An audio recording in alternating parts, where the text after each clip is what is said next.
Welcome to the Holy Post. Immediately after last week's school shooting in Nashville, opportunists used it to advance their favorite culture war narratives. Why does this seem to happen after every tragedy? Last week, we did not address the shooting in Nashville, which everybody knows about, I'm sure, because we recorded 2 days before it happened. One of the things that has made this one particularly, I'm not even sure what the right word is, particularly fraught with peril for interpretation is the fact that it was appears to have been a transgender shooter going after a Christian school. I mentioned on Twitter a couple days ago, one of the reasons, I think I've talked about this on the podcast, reasons I don't jump in quickly to talk about tragedies is for a couple of reasons. One is just the temptation to do a hot take before you have all the information, and then the risk that you end up forcing a tragedy through the filter of your own existing narratives. Regardless of what it is, people are going to use it to try to fit into pre-existing narratives. Right. Which is your point. Yeah, that advance a cause that they were already committed to.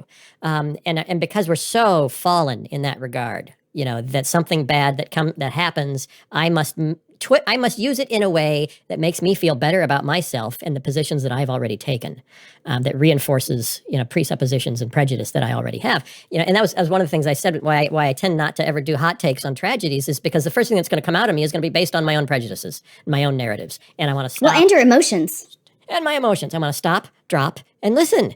And I think after these kinds of mass shootings, especially the school shootings in which children are the victims, we're so horrified by it, we immediately want to feel some level of comfort by making sense of it. And therefore, we immediately weave a narrative that explains why it happened, and that narrative is then concocted based on where you stand, on the right or on the left. We had the news come out of Georgia that everyone kind of took everyone's attention about the shooting at the Asian spas. And we thought, you know what, we really do need to talk about that. With that. So I just wanted to pull you guys together to say, what was your impression of that news? And then let's dive into a few of the responses that we've seen, to talk about them. Because what has become very clear is that the shooter, the 21-year-old guy, was extremely religious. He, grew up in church. The one report said his father was a youth pastor, and then that was corrected. So actually, no, his father was a lay leader, but a very prominent lay leader in his Southern Baptist church. He was baptized into the church. He was in the youth group. He was a leader in the youth group. So let's start here. Roxanne Stone at Religion News Service, in her article on it, said 6 of the 8 spa victims were Asian women, raising concerns among the already alarmed Asian American community, which has faced a recent spike in anti-Asian hate crimes around the country. Nearly 3,800 hate-related incidents have been reported by Asian Americans since the start of the pandemic. The shooter, in asking a fellow student, a friend was interviewed. I said a fellow student who graduated high school with the shooter in 2017 said he was big into religion, and his father was a youth minister or a pastor, which turned out not to be accurate. His father was an important lay leader in the church, but not the youth pastor. The shooter was an active member of the church and the youth group. In the youth group, he was a big deal. His tagline on Instagram, this is kind of interesting. His tagline on Instagram was pizza, guns, drums, music, family, and God. That pretty much sums up my life. It's a pretty good life. So pizza and guns, first 2 priorities. Drums, music, family, God. So one angle is looking at what did he believe, and then we get very quickly into Chrissy Stroop writing for Religion Dispatches, and Chrissy Stroop is an ex-evangelical journalist, said, don't discount evangelicalism as a factor in racist murder of Asian spa workers in Georgia. She says, the moment I read that the man who confessed to the murders was the son of a youth pastor, then we know that's not entirely true, but close, who told police he had a sex addiction, it struck me that we must not ignore the specifically evangelical Protestant contours of this story.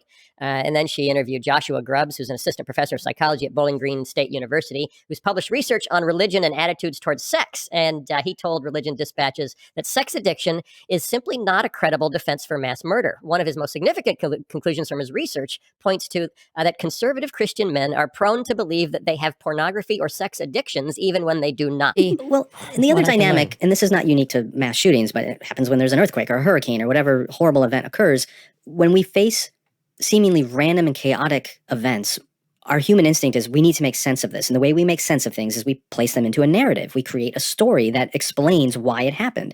And I think after these kinds of mass shootings, especially the school shootings in which children are the victims, we're so horrified by it, we immediately want to feel some level of comfort by making sense of it. And therefore, we immediately weave a narrative that explains why it happened, and that narrative is then concocted based on where you stand, on the right or on the left, on these various issues. It's not an act of God. This is an act of human society. We have created a society with 450 million guns. guns. We have created a society in which we don't regulate them nearly enough. Why it happened, and that narrative is then concocted based on where you stand, on the right or on the left, on these various issues. And it's a grief mechanism. It's a way of feeling secure in an otherwise chaotic world. I get why we do that. The problem is when people with large microphones and television cameras and audiences do that in an irresponsible way. Grubb says there's a large and growing body of research that shows that conservative religious values are strongly linked to feelings of sex addiction. We find that men in particular are likely to interpret normal sexual urges as pathological and then act on them in ways that they find to be problematic. If Long is telling the truth about his desire to eliminate the temptations, that is, women, that he claims exacerbated his sex addiction, it's likely that he learned to think of himself this way and to objectify women in church. Okay, how's that strike you guys? We immediately weave a narrative that explains why it happened, and that narrative is then concocted based on where you stand. Yes, Kristen. Can I give you just a little bit of my own personal perspective? Because that's about all I can offer. Yeah. Because I grew up, the purity culture really became all the rage in I would think 2000s, would you guys say? That's when? 90s. Started in the 90s. 90s. Yeah. Okay, Yeah. so that was with the purity rings and the purity, it just became this thing, right? Well, so I was in that pre-purity culture, but it was still there. In fact, my senior year of high school, I was given as a graduation gift Passion and Purity by Elizabeth Elliot. So I do believe that the things that people are pointing out about the stuff that this young man was struggling with I think they're wise to point it out, and I think we are wise to talk about it, because I think we need to rethink how we communicate about sexual issues in the Christian culture. And so I am excited about this conversation, and I think it's due time for it, for sure. I wonder, is there something that can be learned? So, for example, if the manifesto is ever out, or you find details of what the motive was, and it was something to the effect that this school hurt this person, or this person was rejected by people in the school, or whatever that is, I do think there are things that we can learn from, how to treat others, possibly. Yeah, maybe. You're shaking your head. I am, because again, let's say this person had a horrible experience at that school, and okay, that's still, there's no justification. There's no for justification. That. I know. And then secondly, from what we do know, this person was under psychiatric care. I don't think it's wrong to be curious about the manifesto, but I think the only people who really need to know it are those tasked with preventing these things in the future. We don't all need to know what's in that manifesto. Right. Mm-hmm. We don't need to make a public thing of it. And regardless of what it is, people are going to use it to try to fit into pre-existing narratives. Right. Which is your point. Yeah, that advance a cause that they were already committed to.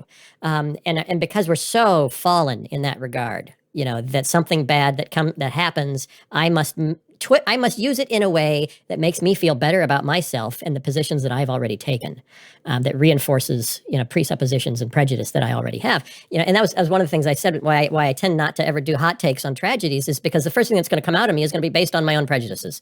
So the racial component of this, I don't want to downplay at all, because it's huge, and it's affecting Christian brothers and sisters, in the Asian American community. Tyler Huckabee at Relevant Magazine, and he's been writing some really good pieces, very bravely going into race, gender, all sorts of issues.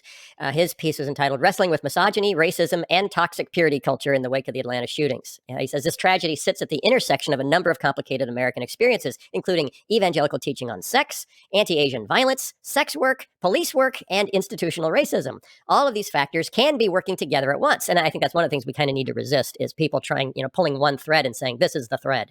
This, it's all about racism, or it's all about purity culture, or it's all about, toxic masculinity, or whatever. No, it can be about actually all of those things. Man, again, a huge part of this is just how America has become siloed into unique and non-overlapping realities of news media, personalities, so that we don't hear people we disagree with, or we only hear them filtered through the people we agree with.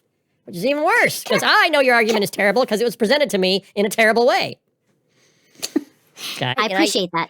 I've had in the last couple of weeks, because there's still more stuff going on in Christian culture about critical race theory, and, how is it terrible? Is it the devil, or is it a tool, and all? And I've had people say, you need to put this person on your podcast, or you need to put that person on your podcast to critique the things that some of your African American guests have said. And in general, I've said no.